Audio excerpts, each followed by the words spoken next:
প্রত্যেকটা সিনেমা বলে যায় এক একটা গল্প, কিন্তু সেই সিনেমা যারা তৈরি করেন সেই সমস্ত মানুষদের জীবন জুড়েও রয়েছে ছোট বড় আরো অনেক অনেক গল্প, যার কিছুটা আমরা জানি আর অনেকটাই হয়তো জানিই না। সেই সমস্ত গল্প নিয়ে হাজির আমি রাইমা BanglaMovies.in এ। আচ্ছা, এই মুহূর্তে মনে পড়ছে এমন কোন সঙ্গীত পরিচালকের নাম যিনি মৃত্যুর প্রায় 30 বছর পর গিয়ে কোনো একটা নতুন ফিল্মের সঙ্গীত পরিচালক হয়েছিলেন? কারোর হয়তো মনে পড়ছে, আর যার মনে পড়ছে না তার জন্য আমি তো আছি। মনে করুন তো, বীর জারা ফিল্মের কথা। সেই ফিল্মের সুরকার কে ছিল জানেন?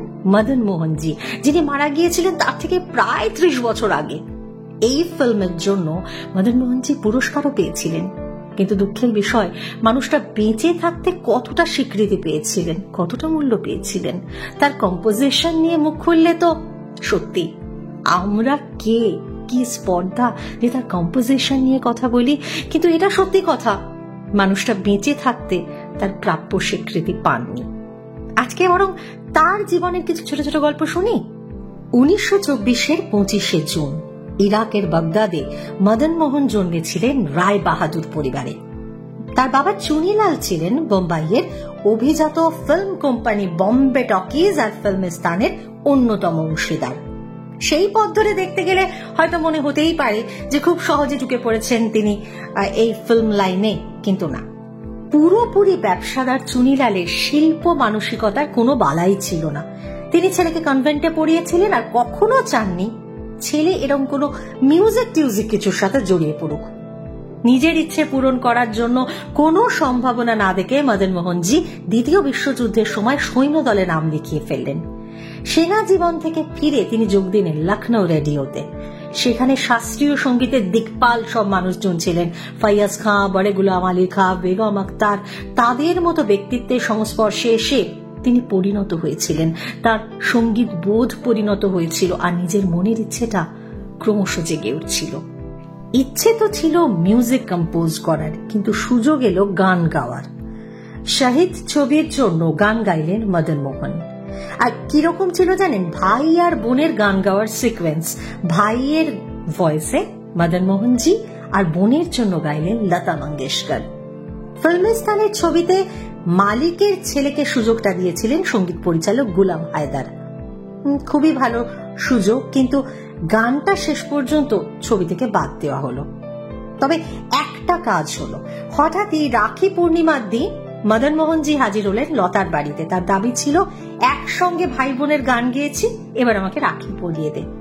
রাখি পরালেন লতা মঙ্গেশকর, আর সেদিন থেকে মদন মোহন হয়ে গেলেন লতার মদন ভাইয়া।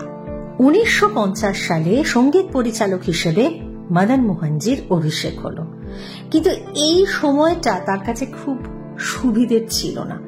তিনি জেদি ছিলেন, চেয়েছিলেন যে বাবার সাহায্য ছাড়া স্ট্রাগল করে নিজেকে প্রমাণ করবেন। আর এই একই সময় তিনি আরো সেরকম সঙ্গী বা বন্ধু পেয়েছিলেন যারা একই সাথে স্ট্রাগল করছিলেন। দেবেন্দ্র গোয়েল, শেখর আর রামানন্দ সাগর, তিনজন বন্ধু হলেন, এবং বিশেষ কোনো প্রোগ্রামে যেতে হলে একজন একজনের থেকে হয়তো পোশাক ধার করে পড়েছেন, এরকমও গেছে। এই কষ্টের দিনগুলোর মধ্যেও তারা স্বপ্ন দেখা ছাড়েননি। আর সেই স্বপ্ন সত্যি হওয়ার সুযোগ এলো যখন রামানন্দ সাগর ছবির কাহিনী লিখলেন, দেবেন্দ্র গোয়েল নির্দেশক হলেন, শেখর অভিনয় করলেন, আর মদন মোহন হলেন সঙ্গীত পরিচালক।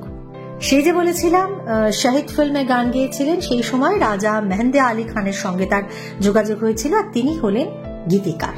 তো ছবির নাম হলো আঁখে, আর এই ছবিতে সুযোগ পেয়ে গান বানিয়ে মদন মোহন ছুটেছিলেন তার লতা বোনের কাছে।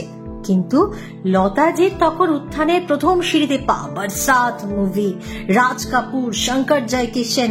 লতা তখন আনকোরা সঙ্গীত পরিচালকের ছবিতে গান গাইতে রাজি হননি। মদন মোহন খুব দুঃখ পেয়েছিলেন লতার এই আচরণে। তবে মদন মোহন এই দুঃখ মনে রাখেননি। লতা পরের ছবিতে গান গেয়ে শুধরে নিয়েছিলেন নিজেকে। ভাগ্যে সেটা ঘটেছিল, না হলে লতা মদন মোহন জুটির অবিস্মরণীয় এত গান কি করে পেতাম আমরা, বলুন তো?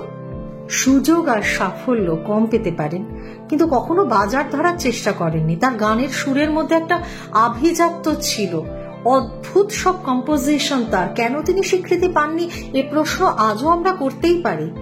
কিন্তু মদন মোহনজি কোনোদিন কম্প্রোমাইজ করেননি। তিনি কোন লেভেলের মানে কম্প্রোমাইজ করতে অনাগ্রহী ছিলেন তার একটা ছোট্ট এক্সাম্পল দিই।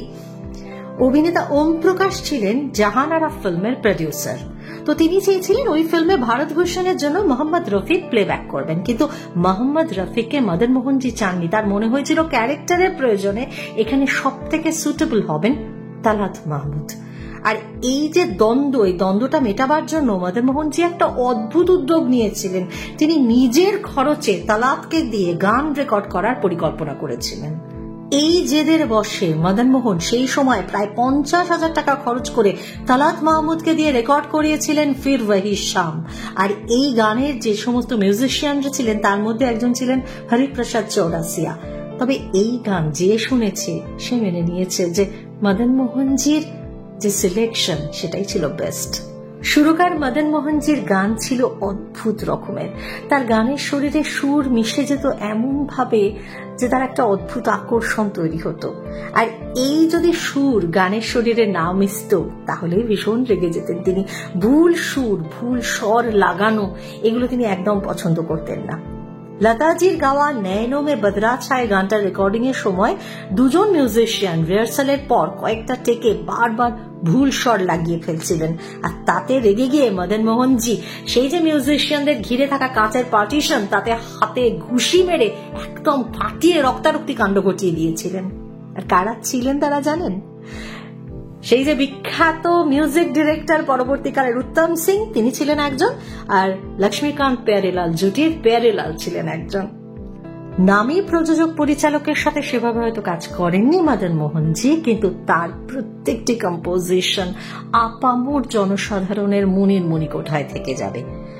একবার অবশ্য রাজ কাপুরের সাথে একটা ফিল্মের সঙ্গীত পরিচালনার জন্য তার কথাবার্তা হয়েছিল, কিন্তু কোনো একটা অজ্ঞাত কারণে সে প্রকল্প বাতিল হয়ে যায়।